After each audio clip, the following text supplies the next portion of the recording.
Gonioscopy and evaluation of the angle. This will be our talk on gonioscopy. I just want to point out that many of the slides in this lecture were provided with courtesy by Dr. Alward from the University of Iowa.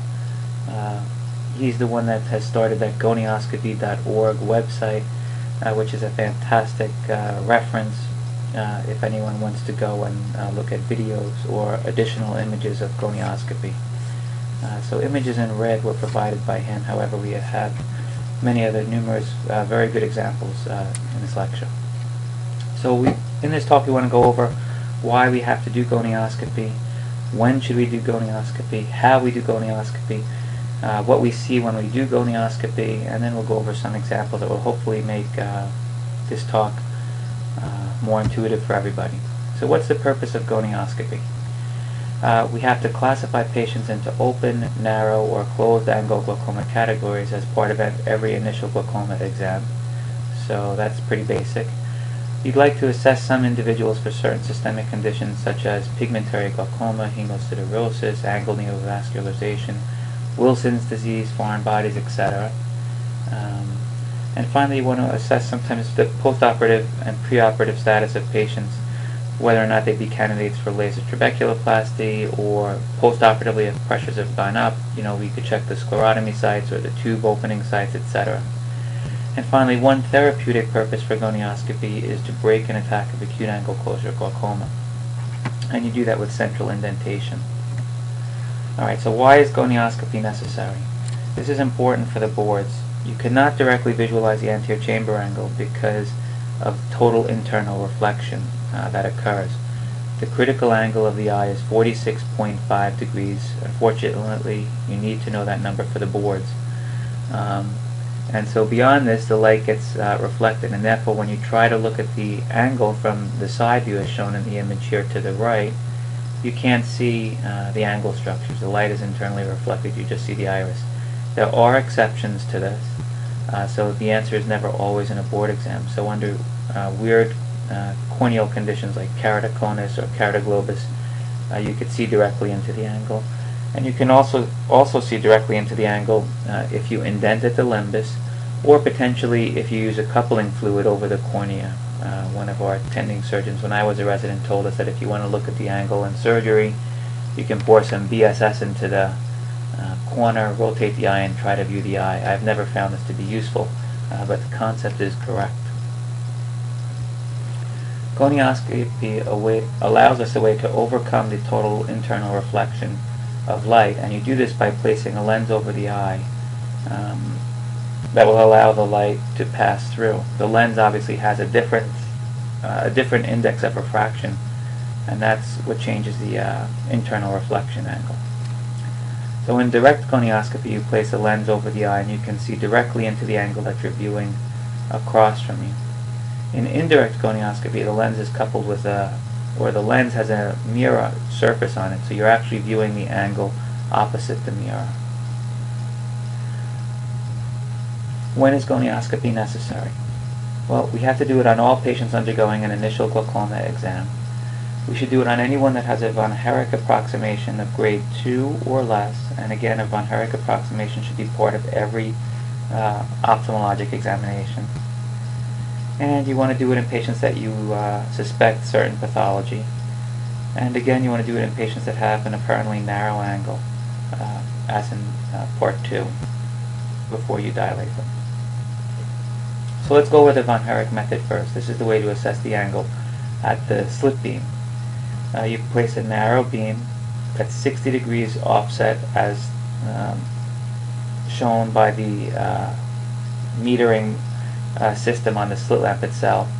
So you place it at 60 degrees and bring it just inside the limbus. If the width of the corneal beam compared to the width of the anterior chamber depth meets the criteria listed, you place the individual in that category. So obviously, if the anterior chamber depth is greater than 1 corneal thickness, they're a grade 4. If the anterior chamber depth is 1/4 to 1/2 a corneal thickness, they'd be grade 3, etc.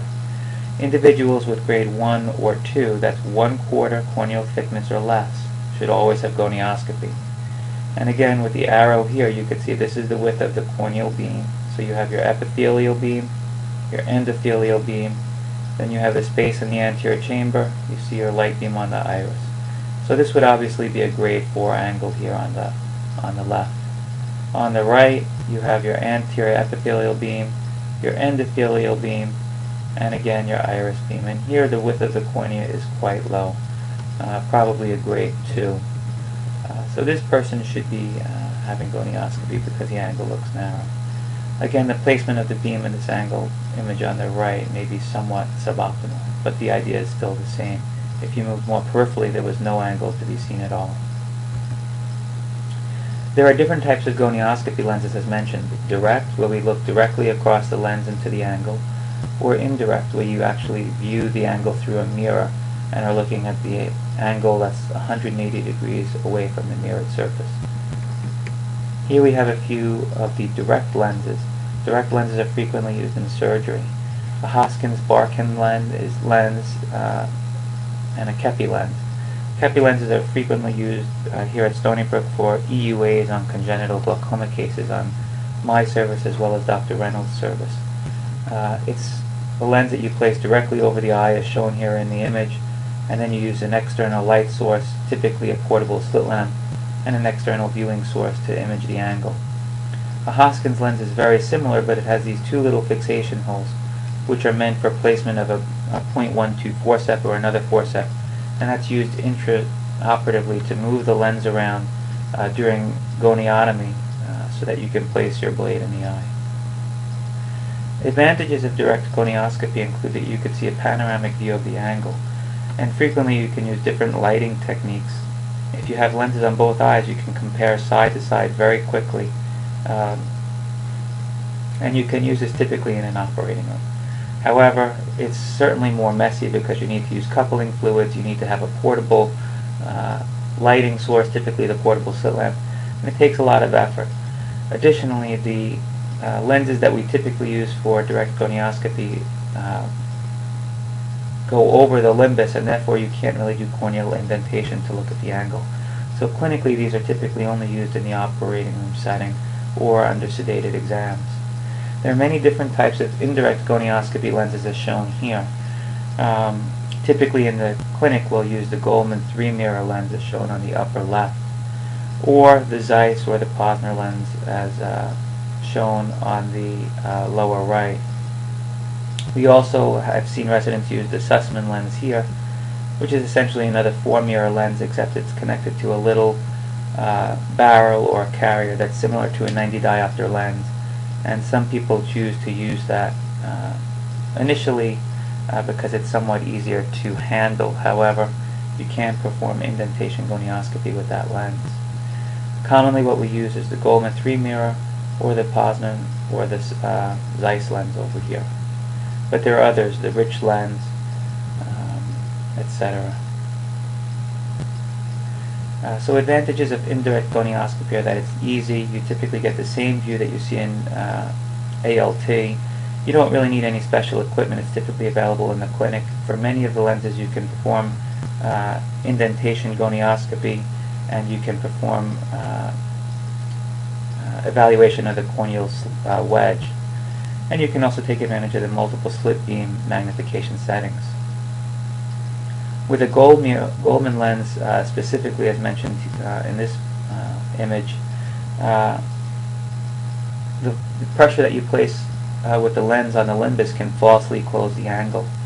And it's also a pain because you need to couple the lens with methyl cellulose in most cases, which ruins or makes it more difficult to take optic nerve photos if that portion of the exam follows.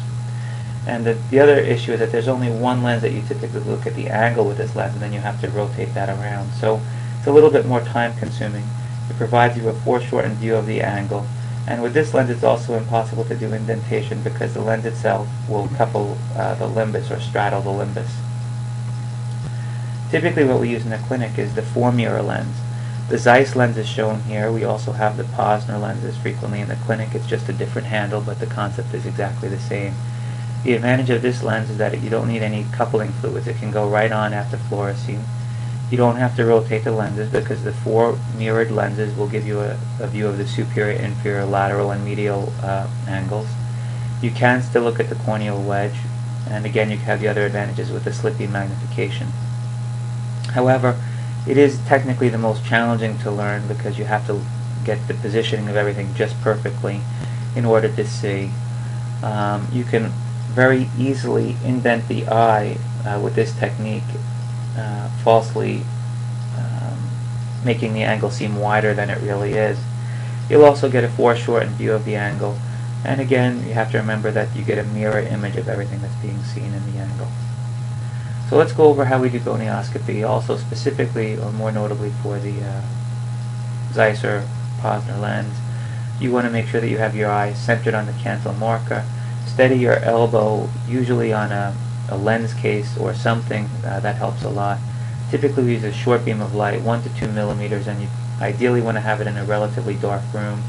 My advice is to go in a standard pattern so that we don't miss any pathology. I typically go superior, inferior, then to my left, and then to the right. And again, if you do that for each eye, you're not likely to miss